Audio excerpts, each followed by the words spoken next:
ক্যানিং পূর্বের বিধায়ক মাননীয় শওকত মোল্লা মহাশয় এবং ভাঙড়ের অবজারভার, আমরা একটা জিনিস লক্ষ্য করেছি, দলের মধ্যে অনেক ক্ষোভ তাপ ছিল, অনেক অভিমান ছিল।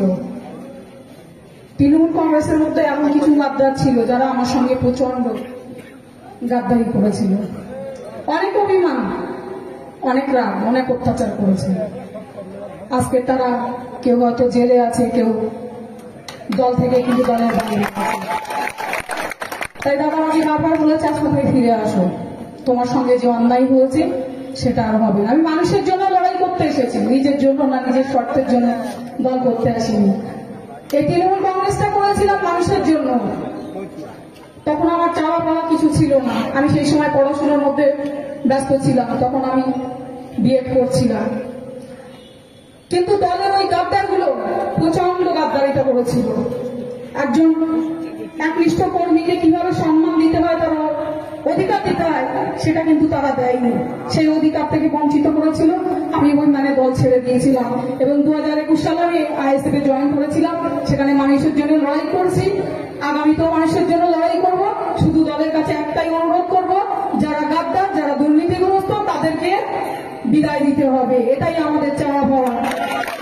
আমি কিন্তু দীর্ঘদিন, সেই সময় আমাদের ভাঙড়ের এমএলএ ছিলেন রেজ্জাক মোল্লা, উনি কিন্তু মন্ত্রীও ছিলেন। সেই সঙ্গে আমাদের নামনু সাহেব ছিলেন, রহিমদা থেকে শুরু করে ওয়াসিন্দা, আরো অনেকেই ছিলেন যারা আমাদের লড়াইয়ের সাথে ছিলেন।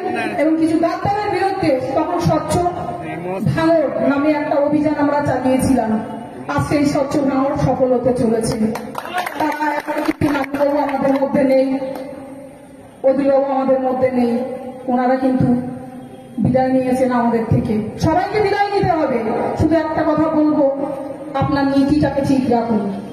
আপনি ক্ষমতা পেয়েছেন বলে ক্ষমতা জোরে সবকিছু করে দেন, এটা কিন্তু ভুলে যাবেন না।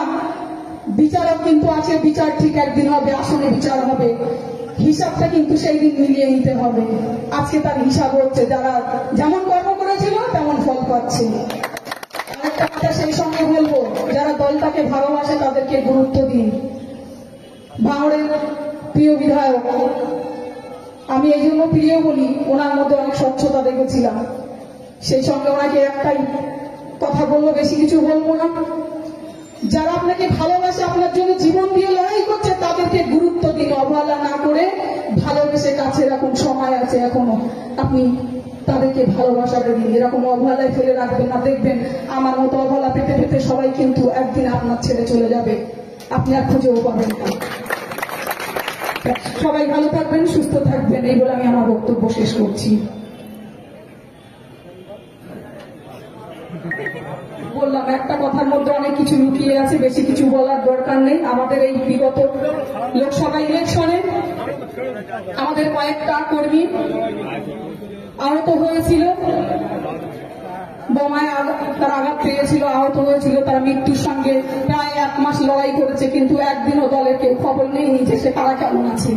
না তাদের কেসের জন্য তারা দেখেছে, না তাদের পরিবারের পাশে দাঁড়িয়েছে। সেই জন্য মনে অনেক কষ্ট আছে। যাদের জন্য আমরা লড়াই করছি, যাদের জন্য জীবন দিচ্ছি, তাদের পাশে যদি আজকে না দাঁড়ায়, কালকে আমি আসবো, আমি লড়াই করছি, আমার যখন জীবন নিয়ে টানাটানি হবে তখন আমি কাউকে পাবো না। এই জন্য অনেক কিছু বলার আছে, বেশি কথা বলবো না, কারণ আমি গাদ্দারি করতে শিখিনি। মানুষের রায় নিয়েছি, মানুষের সম্মান জানিয়ে মানুষের সঙ্গে কাজ করবো। কে কোন দলে সেটা দেখবো না। ভাঙড়বাসী সবসময় আমার কাছে গর্বের ছিল, আজও আছে, আগামীতেও থাকবে। ভাঙড়বাসীকে বুকে আগলে রাখবো, ভাঙড়বাসীর জন্য লড়াই করবো, স্বচ্ছতার সঙ্গে লড়াই করবো, নীতি আদর্শ বিক্রি করে নয়। অনেকেই প্রশ্ন করতে পারে যে তুমি তো বড় বড় কথা বলতে আইএসএফ ছিলে, আজকে তৃণমূলে কেন হলে? আর যাদের জন্য লড়াই ছিল তারা আজকে জেলে আছে, আগামীতেও যারা এরকম করবে তারাও জেলে যাবে। যাক, বেশি কথা বলবো না। মাননীয় বিধায়ক সাহেব বসে আছেন, উনি ওনার বক্তব্য রাখবেন। সবাই ভালো থাকুন, সুস্থ থাকুন। তৃণমূল কংগ্রেস জিন্দাবাদ, জিন্দাবাদ,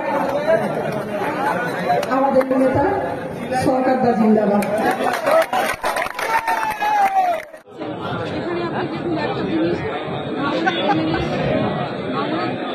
মানুষজনের কত সময় দেয় না, আমরা বেশি কিছু বলবো না, সম্মান করি, শ্রদ্ধা করি। যেহেতু আমরা ত্রিপুরা শরীফকে মান্যতা দিই, আমাদের হৃদয়ে স্থান আছে, সদা সর্বদা আমাদের সেই সঙ্গে আমাদের